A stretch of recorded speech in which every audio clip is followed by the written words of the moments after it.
Hello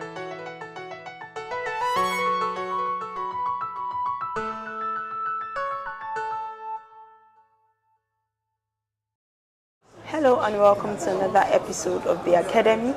The show says how to bring out the business in you. On the show we meet today is the CEO of Bruno's Place, Mr. Bruno. It's great to have you in The Academy today. Thank you very much. Alright, so could you please introduce yourself? I know I couldn't pronounce your surname, so could you formally introduce yourself to us? Okay, my name is Bruno. Okay. Bruno Oaikhinan. Well, Bruno means brown. That's why the English people call Bruno. Give the dog a brown dog Bruno, but I'm not a dog. You've actually flipped the name dog. Okay. You know, you have God. This Bruno is a God. Wow, okay, that's it's a nice more God. Okay. All right, so tell us, what's Bruno's Place all about? Bruno's Place, what we actually, like I always tell people, we're about, Bruno's Place is about transformation and convenience. Okay. You know, there's no way you can get into Bruno's Place and not get transformed. It's a unisex salon. We're into makeup, we're into hair, we sell hair products. You know, we're in the business of making people more beautiful. That's what we do. Okay. But what influenced your decision into going into this type of business? Where is, I would say, this is my own way of giving back to society. I've actually worked in the bank for about 12 years. Wow. And when I was cutting my wife, I used to follow her to salon. Okay. Sometimes when I'm talking with the stylist, most of the time when I'm talking with the stylist, you know, like they seem not to have confidence in themselves. And I've seen ice water move to pure water to bottled water, and everybody is going into it. So I'm actually looking for a business that I would do, you know, and this just came very useful, you know. And it's like I said, it was my own way. This is my own way of giving back. It's a platform for me to at least be a role model to the stylists, you know, take them from roadside salon and bring it to a more corporate environment. Okay. That was one that really influenced me. Okay. And now it's like I'm satisfied. I have to leave the bank for this. I find that very interesting that you actually left the bank for 12 years and you went into hairdressing. Was there any particular reason why you decided to go into female hairdressing, not just exclusively male?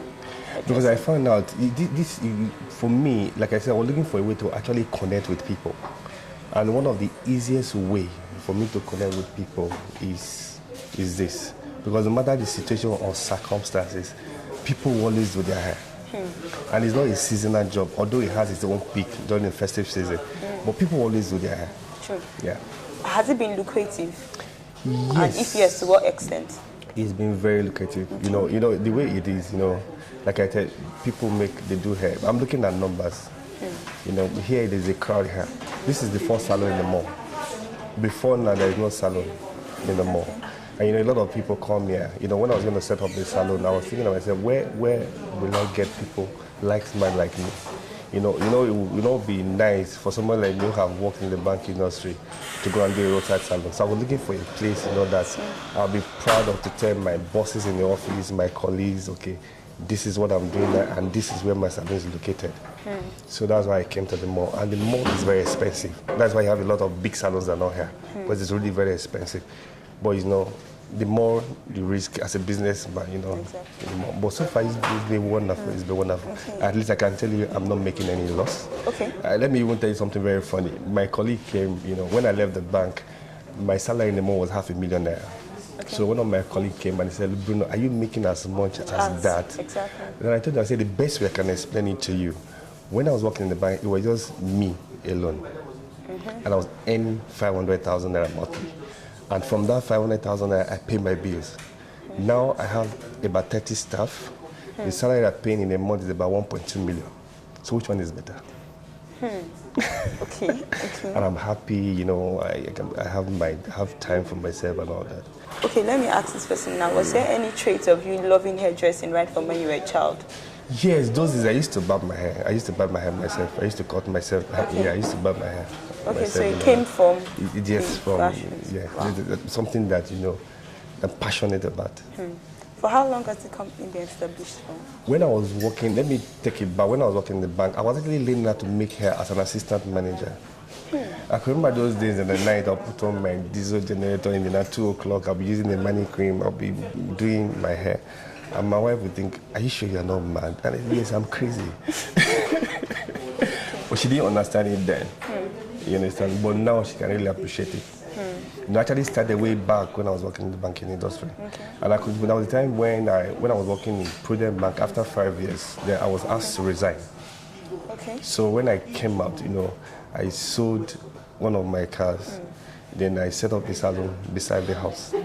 You know, it was then, you know, I had to get a private teacher who started teaching me how to do this thing. Then shortly after, they called me back to the banking industry again. Then I told myself, look, I'm going to improve on this. So that's how I met Bobby's Signature, who taught me for another 3 good years. But when I came out from the bank, I partnered with him. I did about 2 branches for him before I started my own stuff.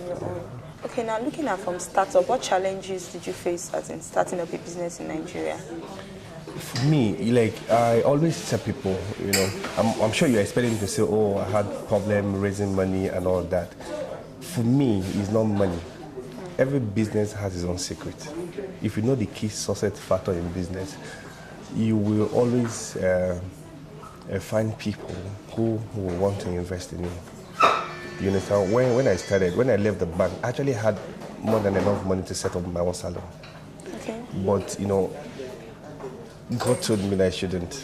So I needed to ride on somebody who was big in the industry. That's how I partnered with Bobby Signatures.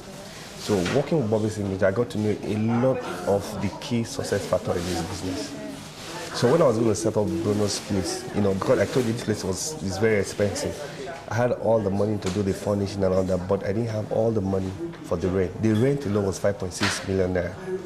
But one of my customers, somebody who was my boss, you know, who has been following me, actually walked up to me and said, Bruno, I know what you're doing, I know where you're going. And the person actually dropped 5 million naira. Do you understand? So the challenge, the most of the challenge here in this business is about the people. You know, it's people, you know, because they are the major key success factor. Now, you just said you had to probably go under mentorship with some professionals in the industry. Now, moving over to networking in business is one of the most effective marketing tools, probably one of the most technical. How does one network in business? Networking is, for me, I'm a people person. If you want to network, you have to be a people person. If you go through my stint in the banking industry, all my appraisers, what you keep saying, Bruno is a relationship person, Bruno is a relationship person. So this is the kind of business, the platform that I'm actually putting into work. You know, if you're a people person, you're a likable person, you know how to, you have good relationship skill, it's very easy for you to network. You know, and a lot has to do with the way you present yourself, the way you package yourself, you know, and all that. People always like to see somebody who's looking good. You know, I'm looking good, you know. People want to see they will see the package, but package is not everything really. It's the content, you know, it's the branding, what's on the inside of you. But the way you look pulls people closer to you. But when it's called that you have something good to offer, they will actually stay with you. Now, looking at someone that is an introvert, someone that is not a people's person, how does that kind of person go about? It's simple. You just employ somebody who has relationship skills, somebody who is a people person. You know, you don't have to do it yourself. But if you have the fund, you can pay people to do it.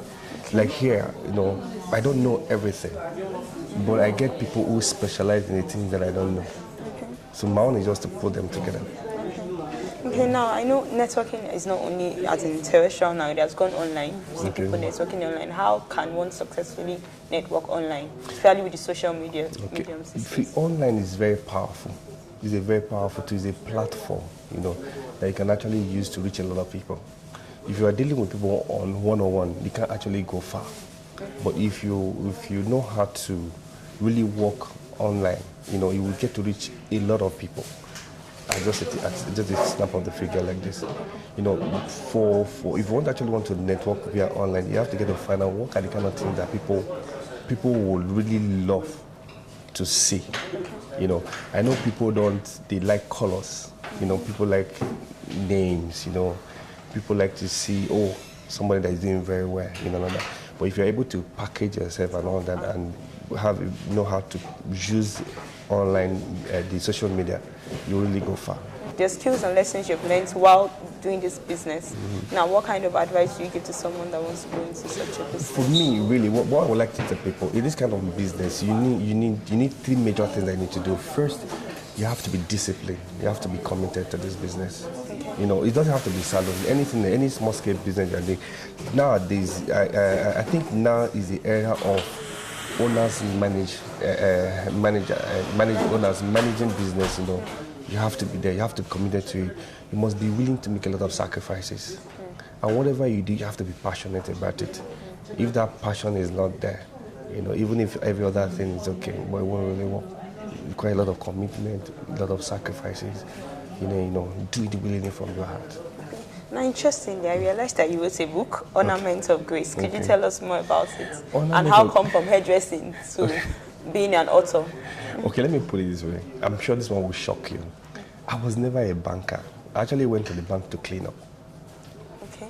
You know, working in the bank, you know, I was not looking this good, you know. Okay.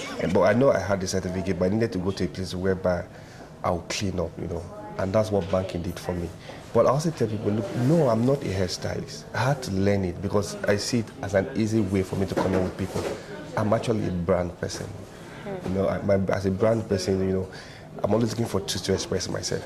You know, I write. That's my gift. That's my talent. You know. Okay. So Ornament of Grace is actually my own personal experience. It was an experience that I had, you know. So I'm looking for a way to just write it and communicate to people. Okay. You know, it's about grace. Like in business, so there's the God factor in business. Definitely. So that's what Ornament of Grace is about. Okay. It's an ornament of grace, what enablement, things that will enable you to do what you are doing and doing it very well at minimal effort. So are there any surprises that are tucked somewhere around concerning now you were into hairdressing and then authoring, and now is there any other area that we've not seen yet that is going to surface soon? Okay, just watch out. Okay, so what's next for Bruno's Place finally? Now before I did, this is this 8th salon I'm doing, you know, and this 8th one is my own, Bruno's Place. I've done for other people. I was into partnership with other people. Now I have a model for Bruno's Place. Okay. So the next thing now is expansion. Okay. You know, you actually make more money from multiplicity. You know, you need to expand. Okay. So that's what I'm trying to do. Okay. I'm thinking Abuja, I'm thinking Port Harcourt, I'm thinking Ghana. Okay. So that's the next thing for Bruno's Place. Okay, all right. Thank you so much for being with us on the Academy today, Mr. Bruno. Okay. All right, so that'll be all on the Academy for this week.